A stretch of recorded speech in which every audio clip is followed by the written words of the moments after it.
जेव्हा वॉर्डनिहाय मतदार याद्या तपासणीसाठी येतात तेव्हा त्या याद्यांवर आक्षेप घेण्याची संधी उपलब्ध असते.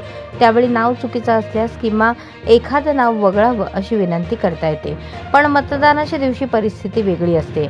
एखादा मतदार मतदान केंद्रावर आला, तुम्ही त्याचं ओळखपत्र तपासत आहात, इतक्यात मतदान प्रतिनिधी त्या मतदारावर आक्षेप घेतो. म्हणजे त्याला शंका आली की ही व्यक्ती खरी मतदार नाही.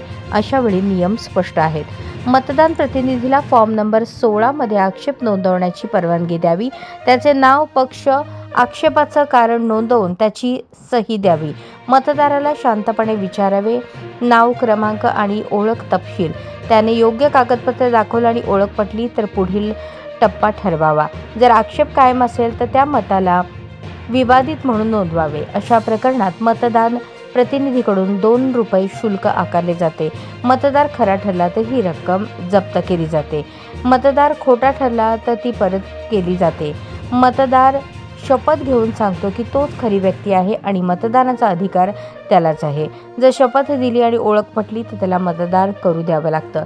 ही संपूर्ण नोंद रजिस्टर ऑफ वोटर्समध्ये करायची आणि मतदान संपल्यावर प्रिसाइडिंग ऑफिसर्स डायरीमध्ये उल्लेख करायचा. महत्त्वाचं म्हणजे मतदान प्रतिनिधीचा आक्षेप केवळ योग्य कारणावरच स्वीकारला जातो. प्रत्येक मतदारावर उगाच आक्षेप घेणं हे गैरवर्तन ठरते. मतदाराचा सन्मान राखून चौकशी करणे ही जबाबदारी आहे, कारण मतदाराचा अधिकार हा अबाधित राहणं हीच लोकशाहीचं मूळ तत्व आहे. शेवटी तोच प्रश्न असेल तर चुकतोय कोण?